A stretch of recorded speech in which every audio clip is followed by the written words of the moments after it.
Yeah, I can imagine.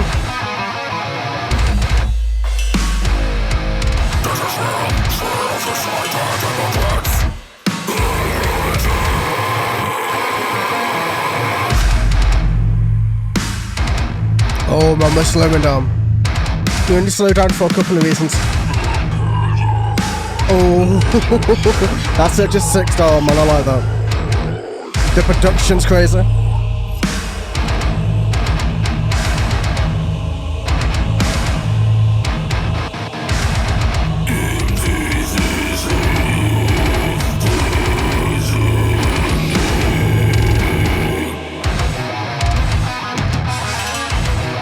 Boy, this is almost melodeath, man. I know it's not, but guitar-wise it's melodeath.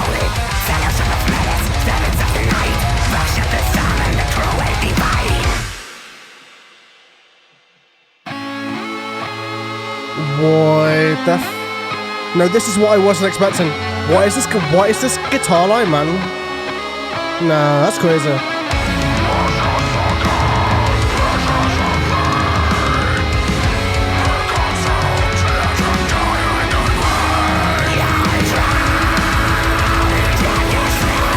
Boy, man. What did I say, man? Gonna be the best song on the album.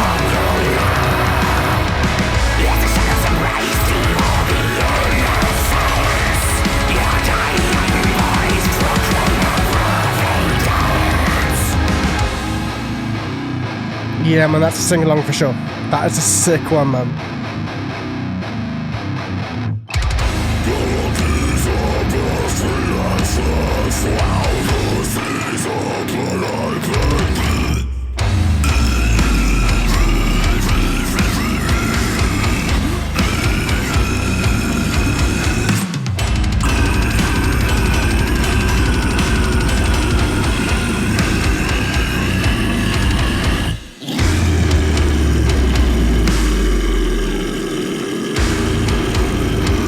I love the hold.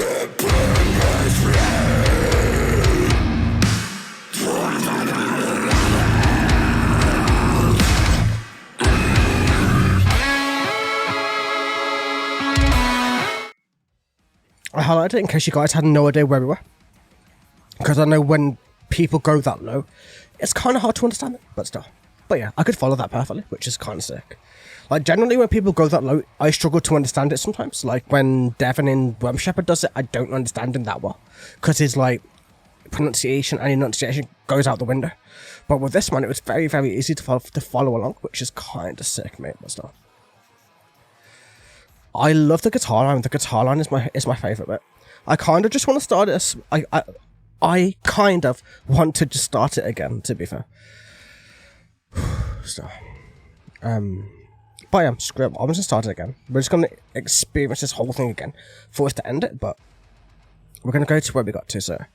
Let the choir chant below the trumpets of demise, tempting death, mortal plagues of Sheol, meaningless atrocity, summoned by the sinner himself. The grave of God will never be found in death.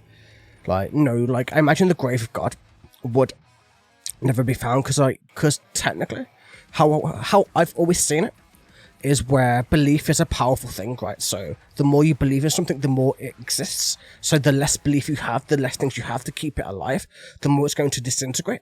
So there'll never be a grave, there will just be nothing in its place.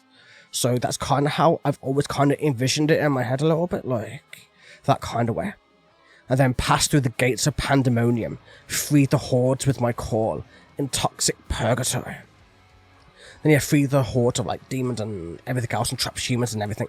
Like free them all onto this whatever plane of existence we're going into, like as in everything is getting enchanted into this deathless realm. The sphere of the sainted hypocrite heretic. Impale your heart with the shard of your soul, the empty vessel of flesh and bone.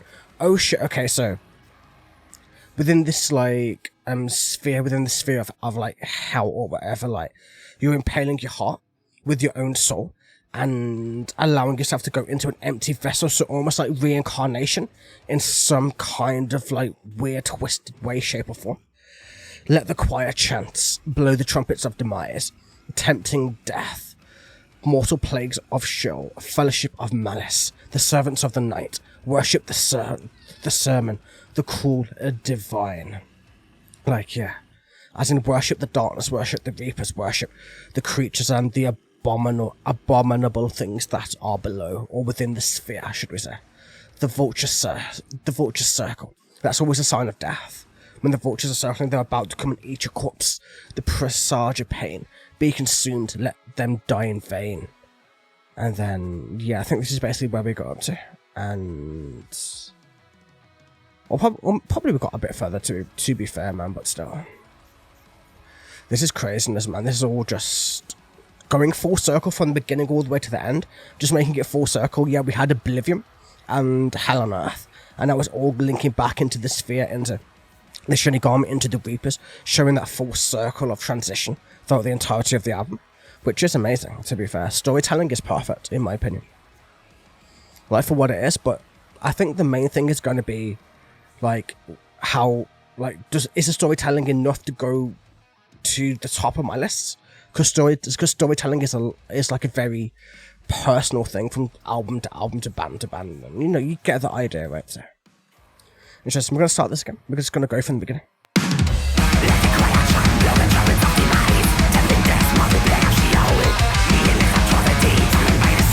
So we just let the whole thing go now, then. Just so I don't fuck with the flow.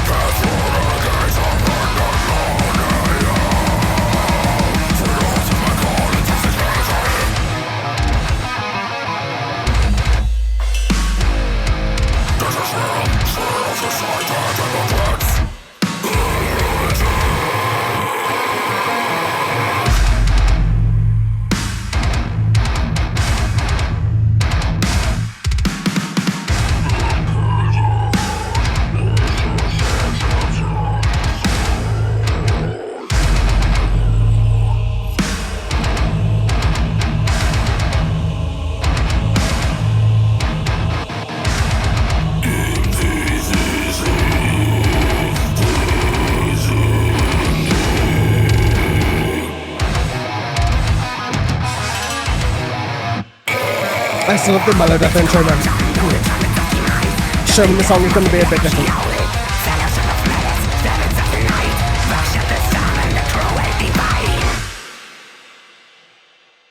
But yeah, I actually can't wait to edit this. You know, to put the lyrics on screen as it's going. It's going to look so sick with it done that way, I think. It's going to make it just pop really well.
The guitar line, I know, it's awesome, isn't it?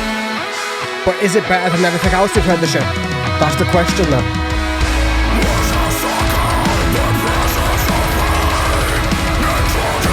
Oh man, that gave me chills with this bit, man.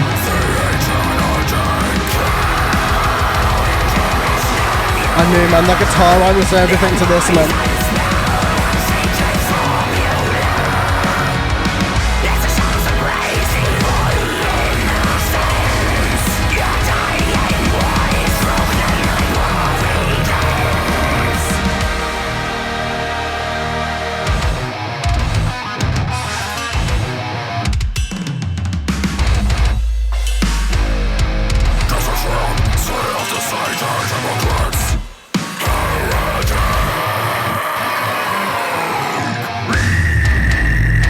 Oh yeah, we got to end it on some brutality, man. It has to be done.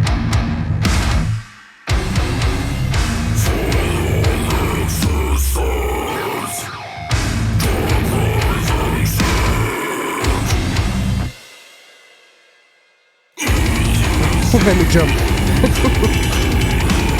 I knew it was coming. I just didn't know when. Man, that is how we went an album right there, man. That's craziness. It's almost good to end on a breakdown. Probably the best way, to be fair with you, man. But like I said, man, I cannot wait to edit this together. You know, to put the lyrics on it so you can literally follow it as it's going. Because that's like the hardest part, I guess. That's why I started adding like a lot of lyrics onto what I do. Because I know it's hard to follow, especially with deathcore. But damn, that guitar was everything. So let's finish the lyrical right now. Then we'll go on to everything else that I need to talk about. Let's try to piece it together. So what is the album about? Once we get there, so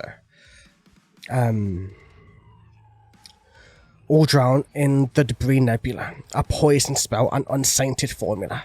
Like so like a poison spell, like all drowning within that nebula. So it's going to unsaint you, going to de-angelify you in another way, another sense, another word.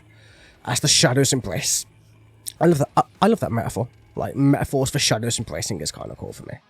Devour the innocent. Your dying voice. Proclaim my providence. Like proclaim my name. Proclaim me on your dying voice. Allow me to take the place to take. You know, you get the idea, right? Melodies of miscreation swell. The seas of blood I bathe in. Your dying voice, a symphony of rejoice. Entice the wretched horde of war, where humans are no more. I watch upon my throne, crafted by whoever's skin I chose. Like, that's so cool, man. So he's like, as we saw, that like he was able to go into whichever body or to inhabit whichever skin he chose to go within. From the previous songs where he was literally like, he could just implant himself with wherever he wants to go, so he can look however he wants, he can do whatever he wants in that sense, that degree, whichever way. Then we have that bit we've already done, and then the Deathless Realm, the sphere of the sainted hypocrite's heretic, the forlorn existence, depraving seed, the endless sphere of everlasting pain, the infinite suffering. So yeah, all coming full circle towards that first bit where we're introduced to the infinite circle, to the hell on earth, to those beings, or to what's it called? To humans all dying across the entirety of the world, across the entirety of the planet, and all of civilization, like demolishing God himself, being erased from the universe in that sense, and then it all comes back to that sphere, to that place where suffering is infinite, where time doesn't exist any longer, where there's no gods but the Reapers, but the Shinigami, but them being overhead, with them being in control, and them controlling the cosmos, the universes, and everything else in between it. And yeah, I think that basically covers it. Like, that's the story. So we go from like the Reapers showing a singular death into them coming into a hell on earth situation, to them overthrowing God, to the point where everything comes back into their circle of suffering, their spheres of suffering, in order for them to be the one true rulers over everything overall. And then if you want to twist that into a different meaning, like, you can totally view that in an anime way, this whole coming over all. So like the Shinigami have that balance between the hollows and the humans, and they defeat Eyes and they defeat the Quincy, and they are the one rulers over everything else, keeping everything else safe to begin with. If you want to take it from a pure Bleach point of view, you could totally do it that way too. Though I prefer the more anti-religious, anti-god kind of way, personally speaking anyway. But yeah, sick album though, like absolutely just craziness for a debut. Probably the best debut I've ever heard in my life. Like, there's a few that are amazing, like I said, Sonata Arctica and Ecliptica's debut is like ridiculous, right, in power metal. But for this, better than Savath's, better than pretty much any other band I can think of, to be fair. No worries, man. But yeah, where would I place it? That is the question now, man. So let's save that. And there we go. These are the albums that I've done this year, right? So my number one is Ethereal Shark, which is depressive black metal. And it's very, very deep and personal, and is meant as the person who wrote its suicide note, which is interesting. But yeah, before I do go into all of this, and yeah, you can see all the ones that I have in there and everything else. So let's see, what bands would I put this under, man? So many that I can think of. Definitely Shadow of Intent, a bunch of Melodeath in there somewhere, a little bit of Japanese metal in there somewhere, a lot of anime influences, especially with jigokucho, which is kind of similar to a Kizu song in terms of the way it's spelt, like, you know, like Jikoku, which is a Kizu song. It's kind of similar to that. And of course you have the normal deathcore influences, so you probably have Suicide Silencer in there, which I've never heard in my life, but I'm assuming it's there somewhere. Then probably like a bunch of other deathcore bands that have influence, so probably a little bit of Lorna Shore in there, most likely the CJ era, just from how it sounds to me. Like, the CJ era is generally a bit heavier than the World era. Like, the World era is more emotional speaking, like, than that way. And then probably a bunch of other bands in there somewhere, which I'm getting too tired to even think about right now, but a whole bunch of influences. So there's tech death in there somewhere, there's Melodeath, there's deathcore, there's metalcore, there's Japanese metal, there's a few others in there too, but still, where should I put it? Like, where do you put it in terms of, like, in terms of pure playing, it's stronger than Lorna Shore. In terms of writing, it's a little bit weaker. So, because most people mess up the new Lorna Shore, they think it's repetitive because they don't delve below the surface of it. Whereas, like, the Lorna Shore Pain Remains album is a lyrical masterpiece. It's written in such a way where it distills such emotion from it.